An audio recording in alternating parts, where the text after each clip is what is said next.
tenemos en línea vía Zoom a Gerardo Delgado, el referente de CTA Formosa. Nos preocupa y nos ocupa también hablar de cuestiones que tienen que ver justamente con prioridades o puntos de vista sobre el tema de vacunación, ¿no? ¿Qué tal, Gerardo? ¿Cómo estás? Buen día. Hola Liliana, buen día, gracias por la posibilidad de que nos podamos comunicar. Bueno, Sí, sí, ustedes efectivamente, tenían una postura más que interesante, ¿no? A la hora de hablar de prioridades, o al menos que se tenga en cuenta en criterios de vacunación, ¿no? ¿A qué hacían referencia, Gerardo? sí, nosotros lo que decimos que en un marco de pandemia no podemos obviar la situación extraordinaria que estamos atravesando, el conjunto de la sociedad argentina, y en función de eso vamos a una máxima de la conducción. La conducción en cualquier esfera indica que cuando hay tiempos de guerra, bueno, obviamente es el ejército y las Fuerzas Armadas quienes van a combatir. En una situación de desastre o de epidemia como el que estamos viviendo, es la autoridad sanitaria la que tiene que decidir el conjunto de políticas públicas en beneficio de la población. Y cuando estamos en tiempo de paz, es la política y la diplomacia la que definen acciones.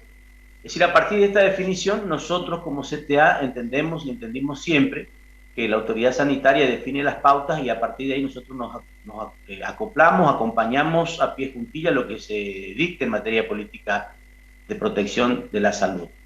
Esto nos ubica en una posición y obviamente el conjunto de políticas públicas en beneficio de la población nosotros lo acompañamos. En ese marco la vacunación. Por eso es que creemos que esa es la prioridad. Hoy la salud es prioritaria para nuestro pueblo y así lo sentimos, así lo vivimos y así nos manifestamos de manera permanente. Por eso es que a pesar de ser una central combativa que discute todo en la política nacional, pública y privadamente, en este tiempo estamos acompañando ese conjunto de medidas sanitarias, ¿no? Claro, hasta ahora, bueno, se viene desarrollando en todo el país, en Formosa también, bajo criterios particulares que fueron estudiados y comunicados por el gobierno de la provincia, pero la evolución a más ya de un año de estar viviendo esta cuarentena, hay trabajadores que, o sea, siguen en el frente de batalla y no siempre están considerados, ¿no?, dentro de este marco tan importante, ¿no?, que suma, a lo mejor para algunos Sí. puede llegar a ser una gran defensa, para otros no, depende del organismo, pero suma, da más posibilidades de vida, ¿no? Sin duda, lo que en otro tiempo, en tiempos de paz, como recién decía, es la pelea por o la puja por la distribución de la riqueza, en tiempo de pandemia es la puja por el medicamento, en este caso por el antídoto, por la vacuna, ¿no? Y esto, los diferentes sectores pujamos por esa realidad para arrancar un pedazo de esa dosis, de esa cantidad de dosis de vacuna para que le llegue a los sectores que nosotros representamos, en este caso trabajadores esenciales, a quienes creemos que todavía no les está llegando la vacuna, pero también entendemos que la política sanitaria define otras prioridades y por eso acompañamos. Priorizar a la gente mayor de 60 años como una población etaria que es de más alto riesgo, sin duda que es una decisión que nosotros acompañamos y que es acertada.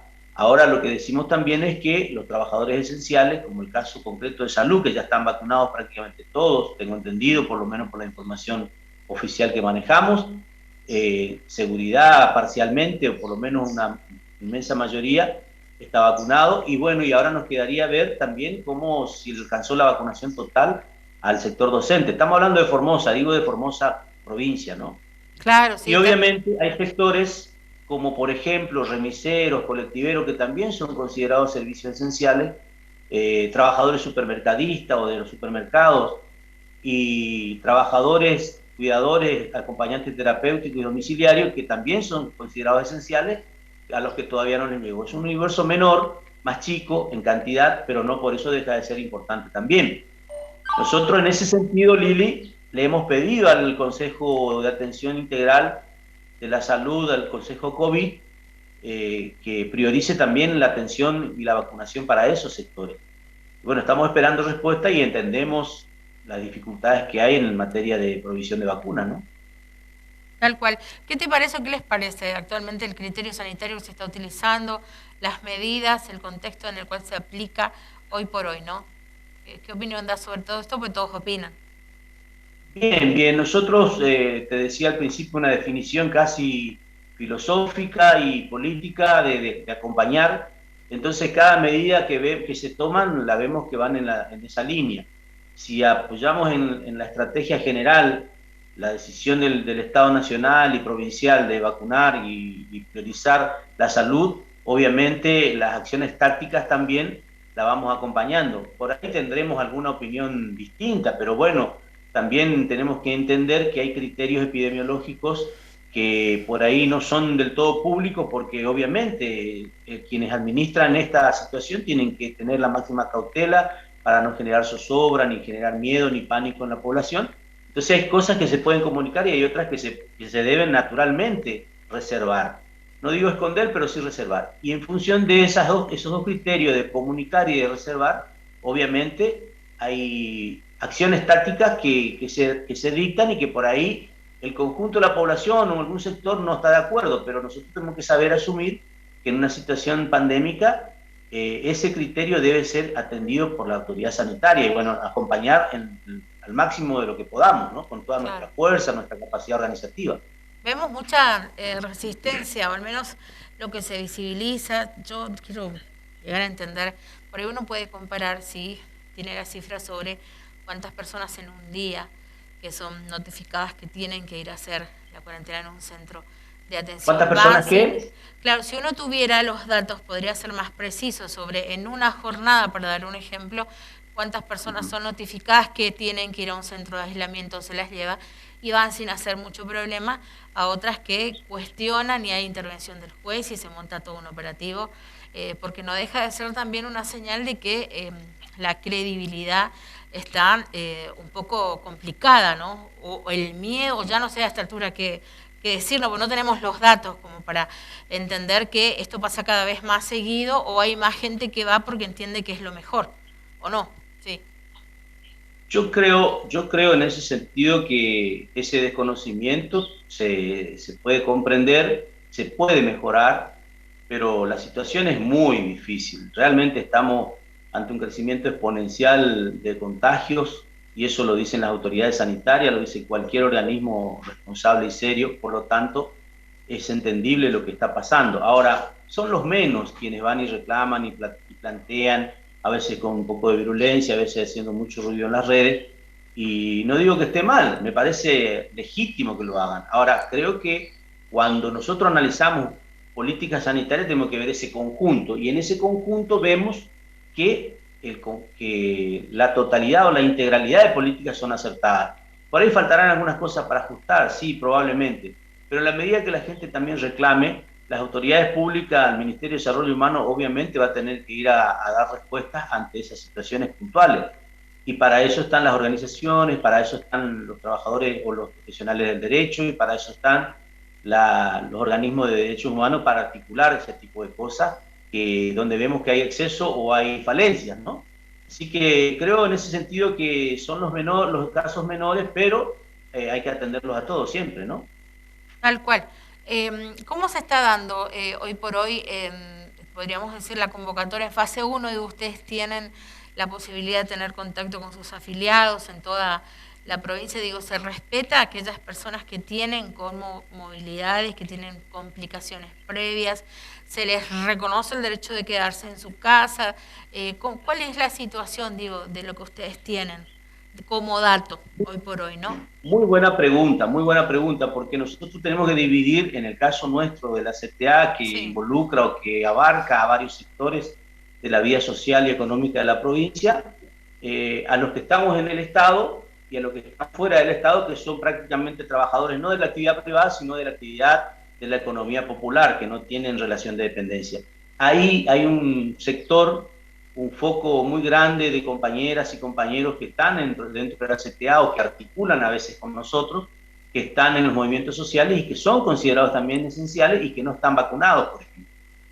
En ese caso y en ese sentido, lo que nosotros venimos proponendo y pidiendo desde hace mucho tiempo es que se den un cupo de dosis para atender esas situaciones, porque esa gente es la que está alimentando a nuestro pueblo, a sectores de nuestro pueblo. Entonces son esenciales porque están en la cotidianeidad peleándole al bicho y a la adversidad en su conjunto. Es decir, que nosotros como CTA vemos que hay dos grandes sectores. Y los que estamos dentro del Estado prácticamente estamos en situación de cumplimiento de la fase 1. Estamos en total aislamiento, el famoso ASPO, aislamiento social preventivo y obligatorio, dictado por las normas al que adhirió la provincia. Así que estamos ahí. Sin duda que hay también sectores de la administración pública que también no son considerados esenciales, pero son de mucha vitalidad en la administración, que son convocados de manera frecuente o permanente o esporádica, pero hacen un trabajo. Por ejemplo, la Caja, por ejemplo, el IAC, por ejemplo, el Servicio de Justicia. Y bueno, hay que atender también las realidades que esa gente va a atender su situación laboral por turnos y de manera escalonada. Igualmente el riesgo de contagio sigue siendo altísimo en este tiempo, ¿no? Claro. No, preguntábamos Entonces, porque, bueno... la pregunta. Sí, no, yo creo que contestaste bien, digo, la idea era esa, que nos den un dato sobre si es que se respeta la condición de la persona o tienen que terminar interviniendo ustedes, pidiendo justamente que esto se corrobore si hay algunas dudas, pero que se avance, ¿no? En general las normas acá en la provincia, por ejemplo, o por lo menos se están cumpliendo tanto en materia de obligaciones del Estado como en respecto hacia los derechos de los trabajadores, en este caso esenciales. Sin duda que pueden haber excesos y eso también nosotros estamos muy alerta y atentos. De hecho, hace poco, estos días, me comunicaron un par de excesos en el Ministerio de Cultura y Educación, en la Dirección de Administración, donde hay sectores que estaban expuestos a un trabajo no muy de mucha higiene y cuidado. Y bueno, estamos haciendo las gestiones pertinentes para poder subsanar ese tipo de cosas. Pero bueno, esas son las cosas que la dinámica nos va imponiendo y nosotros estamos atentos a cualquier tipo de exceso o de falencia. Claro. Gerardo, y el que haya de parte del sector. Claro, sí, Gerardo, digo, la última pregunta sería una picardía no preguntar. ¿Se dieron medidas por parte del gobierno de la provincia para sectores de la economía actual, no? ¿Alcanza con esto? Y también, bueno, se ampliaron otras que tienen que ver o que van a llegar en los comedores, ¿no? Esto es, ¿cómo se caracteriza? ¿Es positivo? ¿Alcanza? ¿No alcanza? ¿No era lo que esperaban ustedes? Digo, ¿cómo parte activa de la política social también aquí de la provincia? ¿Qué les pareció? Yo creo que es una buena señal y una buena decisión asistir a los sectores. Me parece que lo que le está faltando al Estado provincial es articular con aquellos sectores que están invisibilizados, como por ejemplo, te voy a dar, y casualmente hoy temprano estuve contestándole un mensaje a un par de compañeros que se organizan en torno a una actividad que ellos tenían y que después de la pandemia quedaron en la quiebra, que era la elaboración de planteros y de canteros familiares, ¿no? Para las plantas de jardines. Y esa gente, por ejemplo, necesita cosas elementales, necesita cemento, necesita arena para poder activar su emprendimiento. Y a esa gente no están las líneas de crédito o las líneas de subsidio. ¿Por qué? Porque me parece que algunos sectores del Estado funcionan como compartimientos estancos y no articulan con esos sectores en forma directa. Y eso es una falencia. Yo me comprometí casualmente con ellos a hacer la gestión para ver si podemos conseguir alguna línea de subsidio desde la CTA para con ellos. Ese tipo de sectores, otros sectores, por ejemplo, se les descompone la máquina a un cortador de pasto. ¿Y qué hace? Tiene que tener 10.000 pesos para reactivar su emprendimiento, su trabajo personal, su forma de ganarse la plata, el mango para asistir a su familia. Entonces, ahí es donde vemos que fallan algunos mecanismos del Estado y nosotros estamos alertas y con mucho temperamento marcando ese tipo de cosas y reclamando. Creo que ese tipo de cosas están faltando y bueno, para eso estamos nosotros, para demandar, ¿no? Y para interpelar a nuestros funcionarios. Tal cual. Bueno, muchas gracias por la comunicación, Gerardo. Muchas gracias a vos, Lili. Siempre es bueno poder comunicarnos porque este tipo de cosas que no se ven y que te la acababa de relatar lo último, fundamentalmente, son las cosas que a nosotros nos hacen estar en vigencia y de manera permanente con nuestro pueblo, ¿no? Así que gracias a vos, Lili. Un abrazo. Bueno, abrazo sí, con la nueva normalidad, sería como a la distancia, tal cual, tal cual. Gracias por la comunicación desde su casa. Gerardo Delgado de CTA nos explicaba, bueno, esta presentación que hicieron, que se tenga en cuenta los grupos de trabajadores esenciales. Vos que me estás viendo en tu casa, usted que me está viendo, debe decir, esencial es el trabajo para todos. Pero nos referimos técnicamente a lo que se determinó desde Presidencia de la Nación desde el primer momento de iniciada la cuarentena en todo el país. Es una lista de rubros en los cuales están personas que no dejaron de trabajar amparadas por la ley, en este caso cumpliendo funciones específicas, como ser, para clarificar un poquito y que se entienda, trabajadores de la salud, fuerzas policiales, bastante amplio el espectro, y comunicadores sociales o la prensa también, ¿no? Para ir sintetizando.